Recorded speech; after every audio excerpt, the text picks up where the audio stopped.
മൂന്നാർ ഉപജില്ലാ പ്രവേശനോത്സവം Munnar little flower സ്കൂളിൽ Devikulam sub collector VM Arya ഉദ്ഘാടനം ചെയ്തു. വാദ്യമേളങ്ങളോടെ നടന്ന ചടങ്ങിൽ വിദ്യാർത്ഥികളും അധ്യാപകരും രക്ഷിതാക്കളും ഉൾപ്പെടെയുള്ളവർ പങ്കെടുത്തു. തോട്ടം മേഖലയിലെ ആദ്യ സ്കൂളുകളിലൊന്നായ ലിറ്റിൽ ഫ്ലവർ സ്കൂളിലായിരുന്നു ഇത്തവണത്തെ മൂന്നാർ ഉപജില്ലാ പ്രവേശനോത്സവം നടന്നത്. പ്രവേശനോത്സവം Devikulam sub collector VM Arya ഉദ്ഘാടനം ചെയ്തു. വിജ്ഞാനം ഒരു വ്യക്തിയുടെ കരുത്താണ്. പ്രതീക്ഷയോടെ വിദ്യാരംഭത്തിന് തുടക്കം കുറിക്കുന്ന ഓരോ വിദ്യാർത്ഥികളും അറിവ് നേടാൻ ശ്രമിക്കണമെന്നും സബ് കളക്ടർ പറഞ്ഞു.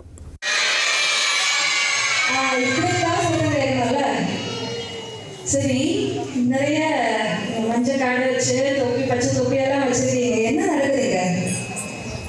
என்ன பண்ண போறாங்க நீங்க எல்லாம்? எதுக்காக இங்க வந்திருக்கோம்? படிக்க. Very good. അത് யாரு சொன்னது? ഇതിന്റെ നെടുന്തൂണായിട്ട് നിൽക്കുന്ന PTA എല്ലാവിധ അഭിനന്ദനങ്ങളും അറിയിക്കുകയാണ്. നമുക്ക് അറിയാം, ഇന്ന് ഒരു പുതിയ അധ്യയന വർഷത്തിലേക്ക് കാലെടുത്തിരിക്കുകയാണ്. ഇത് little flower higher secondary school എൻ്റെ മൂന്നാമത്തെ വരവാണ്, എൻ്റെ ഓർമ്മ ശരിയാണെങ്കിൽ. എനിക്ക് ഒരു മുഖ്യமான தினம் தெரியுமா? இப்போ உங்களுக்கு தெரியாது என்ன முக்கியமான தினம்னு. இன்னைக்கு முதல்ல ஸ்கூலுக்கு வந்திருக்கோம்ல. ഹെഡ് മിസ്ട്രസ് സിസ്റ്റർ സാൽബിൻ ഹേമ സ്വാഗതം ആശംസിച്ചു.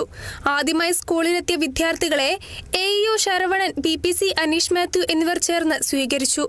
Little flower school manager sister Rosily Xavier, PTA president Chinnadurai എന്നിവർ ആശംസകൾ അർപ്പിച്ചു. കഴിഞ്ഞ വർഷം അഭിഭാഷക ജോലിയിലേക്ക് പ്രവേശിച്ച advocate Deepika, Alan Sojan, Supriya Shiny, മാധ്യമപ്രവർത്തക ഷെമിൻ സേതു എന്നിവരെ പൊന്നാട അണിയിച്ച് ആദരിച്ചു. മൂന്നാർ ഗ്രാമപഞ്ചായത്ത് പ്രസിഡന്റ് S വിജയകുമാർ അധ്യക്ഷത വഹിച്ചു. അധ്യാപികമാരായ Soosai Mary, Rajani, Caroline Mary, ഹവ്വ പ്രിയ, എലിസബത്ത് എന്നിവർ പരിപാടികൾക്ക് നേതൃത്വം നൽകി. Kerala vision news, Idukki.